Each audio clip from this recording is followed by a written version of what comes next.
नमस्कार और वेलकम दोस्तों, एक बार फिर से आपका स्वागत है आपके अपने इस YouTube चैनल में जिसका नाम है फ्री एडवाइस।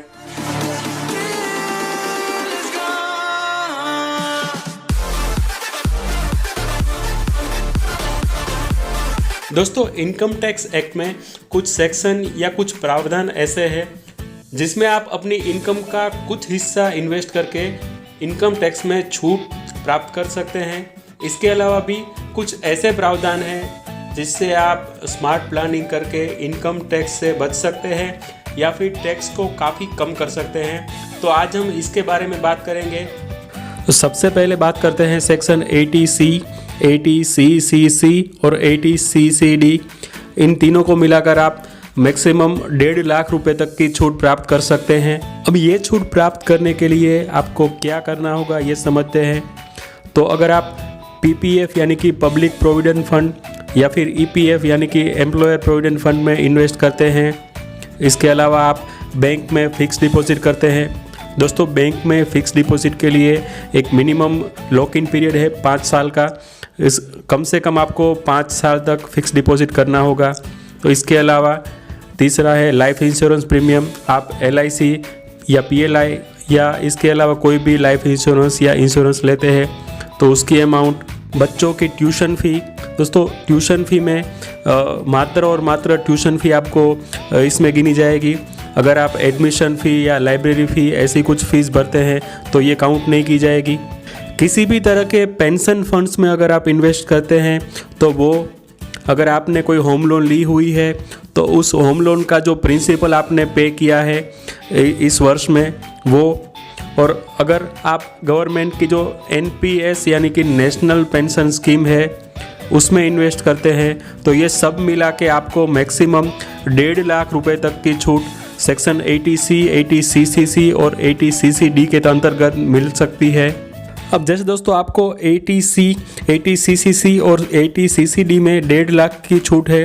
इसके अलावा अगर आप नेशनल पेंशन स्कीम यानी कि NPS में इन्वेस्ट करते हैं या फिर अटल पेंशन योजना में इन्वेस्ट करते हैं तो आपको 1.5 लाख के अलावा अलग से 50,000 रुपये तक की छूट मिलेगी।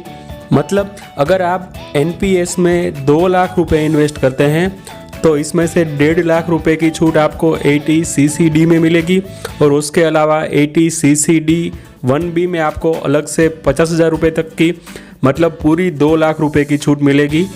आप खुद से NPS में इन्वेस्ट करते हैं या फिर आपका जो एम्प्लॉयर है वो आपके बिहाफ पे आपकी सैलरी में से काट कर इन्वेस्ट करता है, दोनों ही केस में आपको ये छूट मिलेगी। अब इसमें एक कंडीशन है, ये भी समझ लेते हैं। तो अगर आप एक एम्प्लॉय है तो आपका जो इन्वेस्टमेंट है वो आपकी सैलरी के 10% से ज़्यादा नहीं होना चाहिए, और अगर आप एक सेल्फ एम्प्लॉयड है तो आपका जो टोटल ईयरली इनकम है, वार्षिक इनकम, उसका मैक्सिमम 20% आप इसमें इन्वेस्ट कर सकते हैं। अगर आप उससे ज़्यादा इन्वेस्ट करते हैं तो जो ऊपर की इनकम आपने इन्वेस्ट की है उसकी छूट आपको इसमें नहीं मिलेगी। सेक्शन 80D के अंतर्गत अगर आपने मेडिकल इंश्योरेंस प्रीमियम के लिए कुछ पे किया है या फिर हेल्थ चेकअप के लिए आपने कुछ खर्च किया है तो वो आपको 50,000 रुपये से लेकर 1.5 लाख रुपए तक की छूट मिलेगी। अब इसमें टैक्स पेयर और उनके पेरेंट्स दोनों के लिए अलग अलग से 25,000 रुपये की छूट मिलेगी। तो दोनों का मिलाकर हो गया 50,000 रुपये। अब मान लीजिए दोनों में से कोई एक या फिर दोनों सीनियर सिटीज़न हैं तो ये छूट जो है वो बढ़कर हो जाएगी 50,000 रुपये। अगर दोनों सीनियर सिटीज़न है तो दोनों का 50,000 मिलाकर ये टोटल छूट जो है वो हो जाएगी 1 लाख रुपये। होम लोन बेनिफिट्स की बात करें तो आपको टोटल 4 लाख रुपये तक की छूट इसमें प्राप्त हो सकती है। जैसे कि हमने 80C में पहले बात की कि होम लोन का आपने जो भी प्रिंसिपल पे किया है, रीपे किया है, तो उसके ऊपर आपको 1.5 लाख रुपए तक की छूट मिलेगी, और उसका जो इंटरेस्ट है उसमें 24B सेक्शन के अंतर्गत 2 लाख रुपए तक की छूट आपको मिलेगी। और अगर आप पहली बार घर खरीद रहे हैं तो इसके अलावा अलग से आपको 50,000 रुपये तक की इंटरेस्ट में छूट जो है वो 80EE के अंतर्गत मिलेगी। तो इस तरह से आप टोटल 4 लाख रुपए तक की छूट सिर्फ एक होम लोन से प्राप्त कर सकते हैं। बैंक में आपका सेविंग अकाउंट है और उसमें आपको जो भी इंटरेस्ट की इनकम हो रही है, तो 10,000 रुपये तक का अगर आपको इंटरेस्ट मिलता है तो आप सेक्शन 80 TTA के अंतर्गत उसको छूट के स्वरूप में प्राप्त कर सकते हैं। अगर आपकी इंटरेस्ट की अमाउंट 10,000 रुपये से ज़्यादा है, मान लीजिए 15,000 रुपये है, तो 10,000 के अलावा जो ऊपर की 5,000 रुपये की अमाउंट है वो आपकी टैक्सेबल इनकम में चली जाएगी। मतलब ऊपर का जो 5,000 है उसके ऊपर आपको टैक्स भरना पड़ेगा। अगर आपने खुद के लिए या फिर अपने बच्चों के एजुकेशन के लिए कोई एजुकेशन लोन लिया हुआ है और आप उसका रीपेमेंट कर रहे हैं, तो उस वक्त पे आप जो भी इंटरेस्ट पे कर रहे हैं वो सेक्शन 80E के अंतर्गत आपको इनकम टैक्स छूट में माना जाएगा, इनकम टैक्स छूट में गिना जाएगा। इसमें दोस्तों कोई भी लिमिट नहीं दी हुई है, मतलब आप जितना भी इंटरेस्ट पे कर रहे हैं वे पूरा का पूरा आप छूट में प्राप्त कर सकते हैं। अगर आपके पास खुद का मकान नहीं है और आप भाड़े के मकान में रहते हैं, रेंट पर रहते हैं, तो आप जो भी हाउस रेंट पे करते हैं वो भी सेक्शन 80G के अंतर्गत आपकी टैक्स छूट में प्राप्त होता है। अब इस सेक्शन के अंतर्गत आपको हाउस रेंट के लिए कितनी छूट इनकम टैक्स में मिलेगी, ये डिपेंड करता है कि आपको सैलरी में कितना HRA मिला है, आप कौन से सिटी में रहते हैं, किस टाइप के सिटी में रहते हैं, आपने कितना जो रेंट है वो पे किया है, आपकी जो टोटल सैलरी है वो क्या है, इन सब बातों पर दोस्तों इसकी जो कैलकुलेशन है वो थोड़ी सी कॉम्प्लिकेटेड है, तो इसके लिए हम दूसरा वीडियो बनाएंगे, तब बात करेंगे। अब आगे बढ़ते हैं।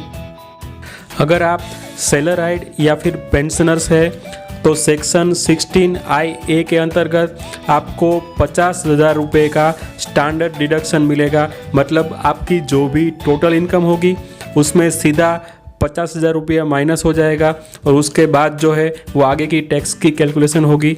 लेकिन ये छूट सिर्फ नौकरी पेशा लोग और पेंशनर्स के लिए ही है, तो अगर आप सेल्फ एम्प्लॉयड है तो आपको इसकी छूट नहीं मिलेगी। अब दोस्तों इन सभी तरह की छूट प्राप्त करने के बाद आपकी जो भी टैक्सेबल इनकम बच गई है वो अगर 5 लाख रुपए से कम है, मतलब आपकी टैक्सेबल इनकम जो है वो 5 लाख रुपए के अंदर है, तो आपको टैक्स रिबेट मिलेगा रुपये 12,500 का सेक्शन 87A के अंतर्गत। अब दोस्तों यहाँ पे 2.5 लाख रुपए तक की इनकम पर कोई भी टैक्स नहीं लगता और 2.5 लाख रुपए से लेकर 5 लाख रुपए तक आपको 5% के हिसाब से टैक्स देना होता है। तो यहाँ पे अगर 5 लाख इनकम है तो 5% के हिसाब से आपको 12,500 रुपये टैक्स देना बनता है।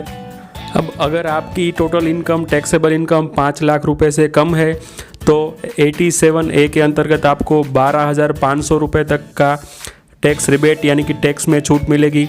तो सीधा सीधा मतलब ये है कि अगर आपकी इनकम 5 लाख रुपए से कम है तो आपको एक भी रुपया टैक्स नहीं देना होगा।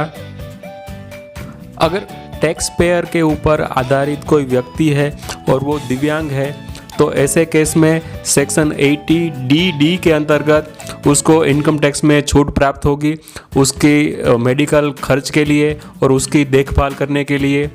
अगर जो दिव्यांग व्यक्ति है उसकी दिव्यांगता 40% से लेकर 80% तक है तो उसको 75,000 की छूट मिलेगी, और अगर डिसेबिलिटी जो है वो 80% से ज़्यादा है तो 1,25,000 रुपये मतलब 1.25 लाख रुपये तक की छूट उसको मिलेगी।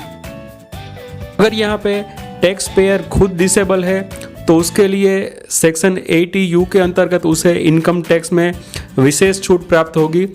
तो जो टैक्स पेयर है वो 40 से लेकर 80% तक डिसेबल है तो उसे 75,000 की छूट मिलेगी, और अगर मोर देन 80% यानी कि जो डिसेबिलिटी है वो सीवियर है तो उसे 1,25,000 रुपये की छूट जो है वो इनकम टैक्स में प्राप्त होगी। अगर टैक्स पेयर खुद या फिर उसके डिपेंडेंट को कोई बीमारी होती है और उसके लिए जो खर्च आता है मेडिकल का, तो उसके अंतर्गत उसे 40,000 रुपये से लेकर लाख रुपए तक की छूट मिलती है इनकम टैक्स में। तो अगर जिससे ये बीमारी हुई है उसकी उम्र 60 साल से ज़्यादा है तो 40,000 रुपये तक की छूट मिलेगी, और अगर 60 साल से ज़्यादा है तो उसे ये छूट 1 लाख रुपये तक की मिलेगी जो कि मेडिकल में खर्च किए गए होंगे। लेकिन दोस्तों ये छूट सभी बीमारियों में लागू नहीं है। इनकम टैक्स का जो रूल है 11DD, उसके अंतर्गत जो बीमारियां कवर होती है उसी के लिए ये छूट प्राप्त है। अगर आपने इनकम टैक्स के सेक्शन 80G के अंतर्गत सरकार द्वारा निर्धारित किसी फंड या फिर किसी संस्थान को दान दिया है तो ये आपको इनकम टैक्स की गिनती के वक्त डिडक्शन में मिलेगा, इसकी आपको छूट मिलेगी। इसके अलावा आपने अगर किसी पॉलिटिकल पार्टी को डोनेशन दिया है तो वो भी आपको इनकम टैक्स के छूट के रूप में प्राप्त होगा। अब दोस्तों यहाँ पे अलग अलग संस्थाओं के लिए, अलग अलग फंड्स के लिए अलग अलग नियम है कि आप उसमें मैक्सिमम कितना जो है वो डोनेशन या फिर दान दे सकते हैं और कितना डोनेशन आपको छूट के रूप में प्राप्त होगा। तो ये विस्तृत समझ के लिए हम किसी अगले वीडियो में बात करेंगे। अगर आप इन सभी चीज़ों को ध्यान में रखते हुए अपनी टैक्स प्लानिंग करते हैं तो आप ज़्यादा से ज़्यादा अपना टैक्स जो है वो बचा सकते हैं। अगर इस विषय में आप आगे बात करना चाहते हैं या फिर कुछ पूछना चाहते हैं तो कमेंट बॉक्स में ज़रूर लिखिएगा। ये वीडियो आपको कैसा लगा ये भी कमेंट बॉक्स में लिखिएगा। अगर अभी भी आपने हमारे इस चैनल को सब्सक्राइब नहीं किया तो सबसे पहले सब्सक्राइब कर लीजिए। मिलते हैं अपने नेक्स्ट वीडियो में, तब तक के लिए गुड बाय, जय हिंद।